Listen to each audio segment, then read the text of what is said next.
selama ini prakteknya teman-teman yang lagi belajar menjadi pengembang itu tidak memberikan sampai ke sana. Maka yang disampaikan oleh kementerian itu malah sekitar rumah itu lebih ke kepemilikan ya, jadi bukan ke hunian. Padahal tadi lebih ke trennya untuk Gen Z itu lebih ke sewa ya, daripada milik. Nah, pada saat banyak yang mabuk dari luar, beli rumah di sini ditinggalkan, itu juga PR. Apakah generasi muda yang ada di sini itu mampu atau enggak? Jadi hari ini kita datang ke acara bimbingan teknis bagi pengembang, gitu di posisi di Kota Palangkaraya. Misinya adalah gimana caranya supaya pengembang-pengembang yang ada di Kota Palangkaraya ini melayani, memberikan akses yang baik itu di infrastrukturnya, kualitas rumahnya, sama layanannya mereka itu jadi baik dan bisa dipertanggungjawabkan gitu ya. Karena kan kadang iklannya sama hasilnya itu berbeda gitu. Dan di Indonesia tuh perlindungan terhadap konsumen itu masih agak perlu ditingkatkan, sehingga kita mendiskusikan itu tujuannya untuk mencari solusi akan hal-hal yang dihadapi oleh para pengembang ini. Karena sekarang targetnya pemerintah 3 juta rumah. Emang bener datanya segitu ya, 3 juta rumah yang dibutuhkan. Kayaknya targetnya pemerintah itu mungkin lebih banyak dari itu. Tapi apa yang sudah ada, gimana cara mengefektifkan itu juga masalah. Oke, mungkin kita diskusi aja. Jadi mulai dari hal yang paling menarik aja kali ya. Oh, hari ini saya sama Bu Dani, Mas Rajib, sama Pak Dr. Jamjari Sodik. Oke, ya, kalau kita ngomongin yang pertama terkait sama yang paling banyak dibahas itu kalau ngobrol pengembang kan perizinan sama regulasi. Kemarin tadi itu ada pertanyaan terkait dengan kenapa kok ada pengembang yang kecil-kecil itu nggak bisa kerja gitu. Tadinya dia pengembang kecil yang baru belajar itu dia ngembangkan cuman 4 unit gitu boleh dapat izin gitu ya. Terus sekarang itu ditingkatkan, minimalnya itu ngembangkan 6 unit.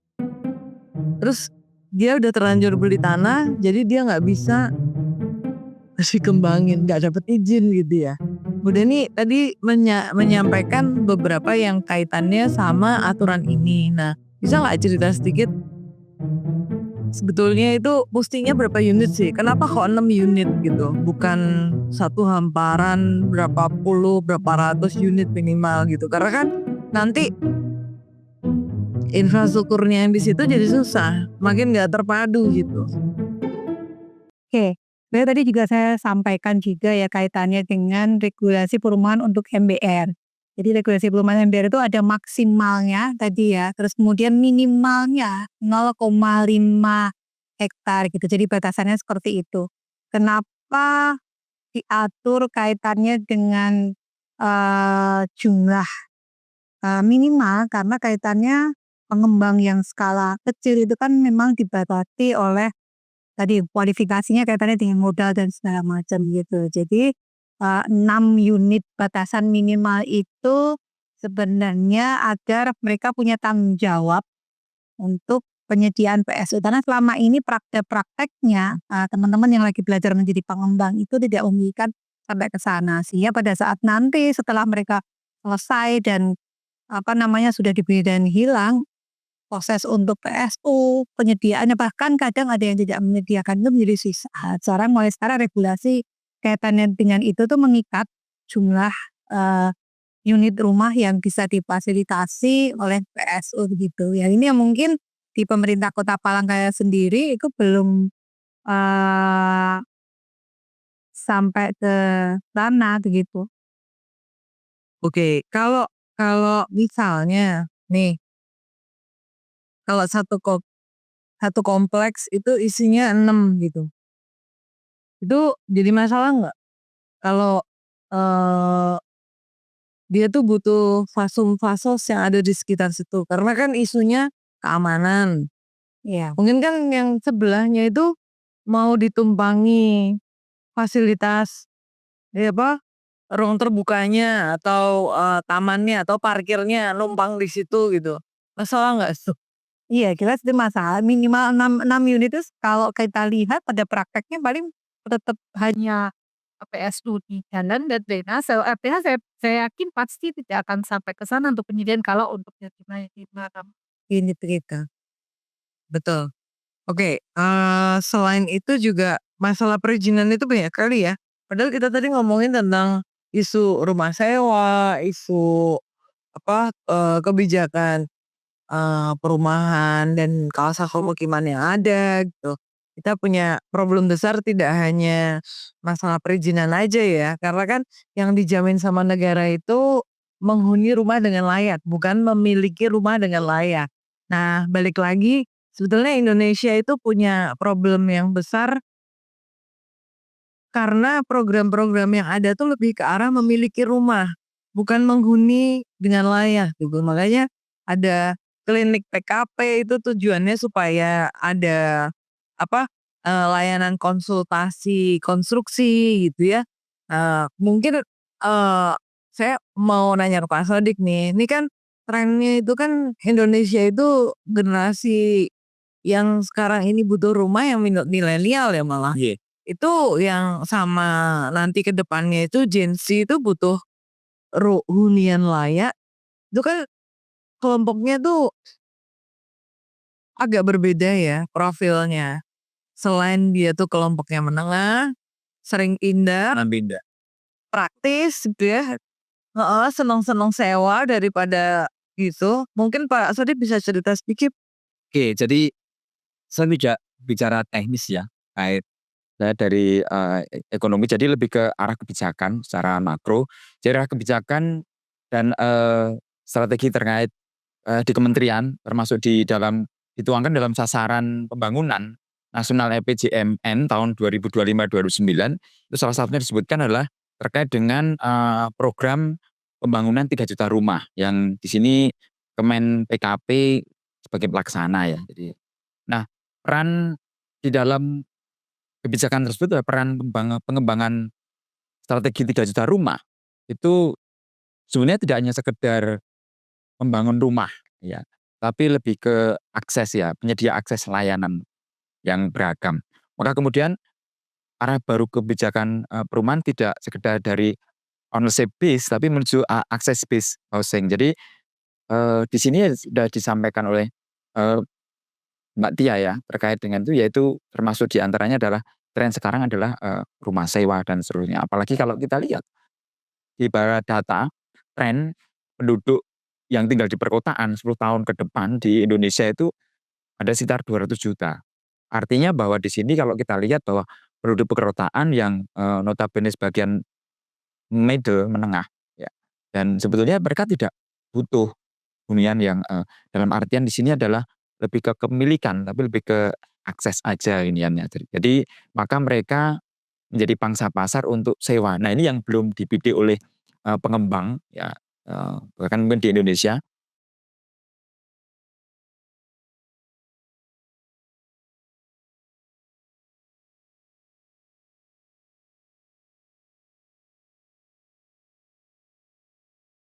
Karena kalau milik itu kayaknya tidak mampu ya. Maka kemudian kalau ada rasio itu di Indonesia ada price to rent itu sampai 25 tahun. Artinya adalah butuh 25 tahun biaya sewa untuk bisa menembus atau memiliki satu rumah. Bukan lama sekali ini, Mbak. Jadi secara ekonomis apalagi generasi sekarang Z ya, di kota itu banyak, maka kemudian, eee, ditunjang dengan tren penduduk perkotaan yang semakin bertambah dari tahun kalau kita lihat tadi sampaikan 10 tahun ke depan 2035 sampai 200 juta. Artinya bahwa sebetulnya, eee, pangsa atau, permintaan dalam hal ini rumah itu lebih ke sewa ya yang, akan naik karena di sini memang kalau kita lihat pertumbuhan kelas menengah di Indonesia itu di pasar hunian mencapai 53% tahun 2024. Kalau yang kelompok menengah itu sepertinya kita juga punya problem tuh. Itu kan Pak Sodik bilangnya di perkotaan. Kalau di pedesaan itu kan yang namanya kelompok menengah itu tuh dilihat dari ukuran ini loh aset tanahnya gitu kan. Itu kan juga nggak bisa masuk disubsidi juga karena ukuran tanahnya terlalu besar, ukuran rumahnya ini itu satu rumah lebih dari satu kakak gitu. Kalau kita kan warga Indonesia kan mana ada satu rumah satu kakak, jarang Iya, sekali gitu ya. iya, ya Itu, seperti itu. udah kayak nggak kurang kurang tepat ya atau programnya kurang banyak menurut Sebetulnya kalau 3 juta rumah itu harus diperinci, artinya, mungkin yang hunian yang memang dimiliki berapa, terus kemudian yang sewa, karena itu bisa jadi targetnya itu nggak mempertimbangkan generasi yang sekarang, yang lebih ke Z, yang lebih banyak ke lebih baik, eee, praktis ya, sewa dan seterusnya. Ya, jadi memang ini, eee, bisa direvisi atau apa mungkin target itu dari pemerintah daerah dari pemerintah pusat, kemudian pemerintah daerah tergantung nanti bagaimana itu turunan kebijakannya bagaimana gitu loh. Saya kira kalau menurut saya ini menjadi pangsa pasar bagi pengembang ya untuk, sewa gitu loh ya, karena potensinya sangat besar. Cuma ini belum dilirik juga ya, Bu Tia yang sudah, lama berkecimpung di perumahan itu. sebetulnya bukannya dilirik ya Pak Sodik, jadi lebih ke arah memang nggak diatur gitu. Rumah Ada yang ngatur gitu ya. Rusunawa kebijakan tentang rusun itu ada tahun 85, terus di, penyelenggaraan perumahan, hunian berimbang, ini kayaknya juga kurang serius gitu cara ngaturnya ininya gitu, karena perkembangan regulasi di perumahan sama kawasan pemukiman itu dinamikanya cukup tinggi, regulasinya kita nggak terseok-seok gitu ngikutin perkembangannya, karena mestinya ada demografi berubah, regulasinya ada, jadi ada dinamis dan regulasinya itu memungkinkan ada fleksibilitas untuk mengatur ruang-ruang akses-akses itu tadi. Jadi kalau saya ngelihat sih dulu sih ada tugasnya pemerintah untuk ngelola pasar gitu lah. Karena nanti angka kelompok menengah itu 2045 tuh Iya. 70%, signifikan gitu kan, bukan ember-ember aja. Oke, Mas Rajit mau sharing sesuatu ya? Iya, Silakan. setuju Mbak Tia. Ini menarik ya isu terkait dengan perumahan. Kalau saya dengan background, apa namanya, geografi, itu melihatnya cukup menarik untuk yang Kota Palangkaraya. Kalau melihat bentuk di peta itu bentuknya kan memanjang, karena dibelah oleh Sungai Kahayan. Kahayan ya kalau nggak salah ya, Kahayan. Nah itu kan sebenarnya juga, memiliki sebuah tipologi ya atau, bentang lahan, bentang budaya yang berbeda dengan yang lain. Kalau kemudian, dari sisi pengembangan permukiman, perumahan dan permukiman itu disamakan dengan daerah lain juga kayaknya ini, perlu koreksi juga dari pemerintah pusat dan seterusnya. Beda ya? Ya pasti mereka itu punya budaya yang beda, kemudian memiliki, pola bangunan yang beda dan seterusnya. Kalau misalkan dibuat rumah tapak seperti yang ada di Jawa, kemudian dibangun di sini, pasti akan ambles gitu ya.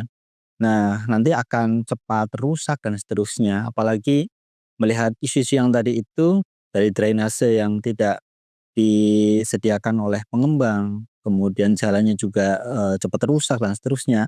Ini sebenarnya, ke depannya, apakah akan merencanakan kekumuhan yang baru atau tidak ya? Ini kalau misalkan, itu dilanjutkan, tidak diantisipasi oleh, pemerintah daerah, itu, ke depannya akan muncul lagi perumahan-perumahan kumuh yang mungkin saat ini kalau kita melihat, kita akan juga sedang, apa namanya, sedang mengerjakan ini RP3KP di Palangkaraya. Kalau misalkan ini tidak, diantisipasi, maka ya kekumuhan yang lain akan muncul.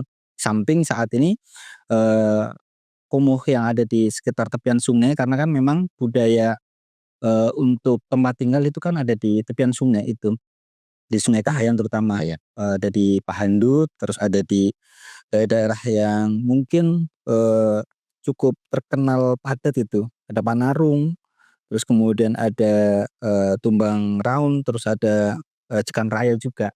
Jadi memang, penanganan kumuh itu bukan kemudian di situ kumuh ada, terus kemudian ditangani, tetapi bagaimana mengantisipasi dari yang akan datang.